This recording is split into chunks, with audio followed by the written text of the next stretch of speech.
Hey, what's up, everybody? Wagey checking in for another court chat. Today, we wanted to just discuss, love. What is love? Baby, don't hurt me, right?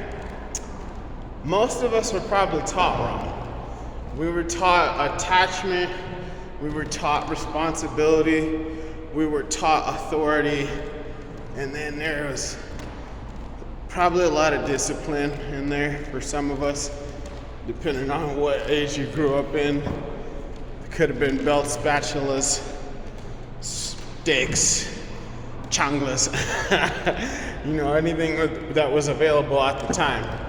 And then there was a little bit of gentleness and appreciation thrown in there, right at the end of the discipline maybe.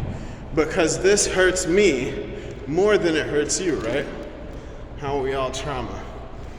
By the way, time travel, resolve your childhood issues. People were doing the best that they could with what they got. I know it sucks, it's hard to let go of, but after you see it, you can't unsee it. Because most of us are walking around with the same things, same issues, and we don't have that at the forefront of whatever we're trying to do. Because once you, like I said, at least for me, once I got it, once I understood and processed my own pain, you just see it in everybody else. I keep having these fun conversations. People are like, have you been to therapy? It's like, no, this is just YouTube and not wanting to be in pain anymore, So it is what it is. Again, love. So I always had the same message. I wanted my love to be different, especially for any kind of personal relationships. Don't want to fall for it. Never fall for it. Make a conscious decision to walk into the playing field of love and build. The problem is falling is that it's going to hurt once you land. It's usually fantasy land where people are falling from. But I understand those emotions as well. Again, they start off good. We move in together. We're not familiar with each other. We're vying for a lack of terms, control and power inside the domicile, and we're gonna duke it out instead of realizing that I have strengths, you have strengths. Let's try to play off of those and then kind of help each other with our weaknesses. It's supposed to be a team game, but people also get competitive, scorekeeping, blah, blah, blah. Here's a funny thing for me. This is not necessarily true for everybody, but for myself. You know that meme where there's a folding lawn chair, a couple plants, and a TV, and they're like, men actually can live like this and be okay. And it's yep, we can. We can do that 100%. We can have very little. I was talking to a friend about this, Foxy. So I have a bowl of fork, and I don't even use cups. I rarely use cups because I drink a bunch of sparkling waters, right? So one bowl, one cup, I wash it out whenever I am done with it, or if I forget it, I wash it out when I need it. That's it. One pan meals, one pan, one bowl meals, that's my life. I don't have any problem with it. I have utensils for if I have guests over, but then I got a dishwasher. So here's something that get caught up in a relationship. This is things that I even have these discussions with my daughter. She's like, can I make cookies? Well, if you're making cookies, you're gonna you're gonna have to clean up after yourself. So long term, we might forget that, well, I made cookies. Are you gonna clean up? No, I didn't ask for cookies. And you can say that you made them for me, but I don't need the cookies.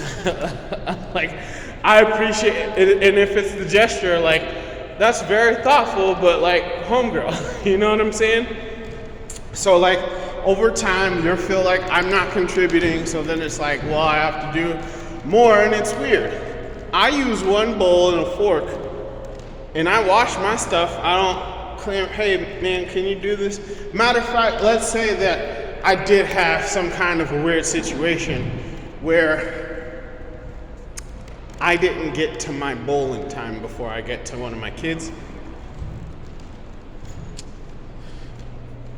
You know, my daughter, she, bless her heart, she's awesome. I love her to death. She's amazing. Including my son's toys. My daughter can probably straighten up my whole house, including the kitchen, in like 10 minutes. She gets all kinds of perks and rewards and outings and all kinds of stuff for that. The guy Psycats did some math, like there was this girl he was counseling. There was a girl he was counseling, and she's like, I don't want to do this dude's chores even though he's paying for the apartment. So she moved out, got her own apartment, and spent $60,000 just paying bills. I get it. Hey man, feelings are weird. Those feelings of being controlled, but they're feelings. There might be, and if we process feelings, again, because of how we were raised, you know, we tend to reject that authority because that's how we moved out of our parents' house so that we could be in control of our lives. And if we're in control of our lives, some people might want to have somebody to help compensate for some of the things that are going on in their life, because who wants to do everything by themselves? I don't know, when you become accustomed to getting to take care of people, I don't know, you figure that out. My situation might not be all your situation, but just things to think about. So again, love. You walk into the playing field of love. You build. The point is to enjoy reality, not fall from a fantasy and get smacked with reality. That sounds horrible. No wonder relationships break up. I'm falling from a fantasy place into reality. Yeah, once you land, it's gonna be like, what the fuck is this? I didn't ask for any of this. This sucks. Then again, you know what also sucks? For some people, being in control. You know, this is why they say moderation. I was talking to a friend at work. Turtle, she's part of the Turtle Club. So like, bless your heart. If you thirst for power, the thirst for power might consume you. If you vie for control, the thirst for control may consume you. If you seek pleasures, the pleasure might destroy you. Discipline, self-control, I know it's not fun, it's not exciting. Matter of fact, it's anti that. But if you have discipline, self-control, you can probably have more fun for a longer period of time. You just plan it out. I don't know, call me crazy, that's how my mind works, but you guys get to live here. That's the point of the Ouija train. You get to set your life up for how it's going to work for you, not preaching the gospel, just sharing insight that works for me. Most of us weren't taught how to love ourselves, just how to be responsible and care for other people. You know, you get to do that. You get to teach yourself how to love yourself, and then you can teach other people how to appreciate you better.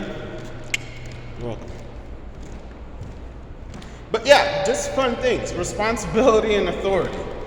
They're interesting, definitely needed. I've been caring less about things lately. And it's interesting, the more that I seem to care less, the happier things are. But I'm getting a lot of the things that I want. They're just coming to me. I don't know. I used to care a lot, and I would be mad that people didn't care that I cared. And now they're like, hey, you stopped caring. Can I come hang out? I'm like, sure, man, whatever. I don't care. It's weird the way the world works, at least mine, but I enjoy it. It's funny. It's hospitable for me. and it helps me be better for the people that I enjoy. Again, not spitting gospel, just sharing my insights. If it works for you, take it. Take what you can, give nothing back. Pirate's life for you. Oh. But this is a way to train. Feel free to set your train on the tracks that are going to take you in the direction that you want to be. Ouija's out.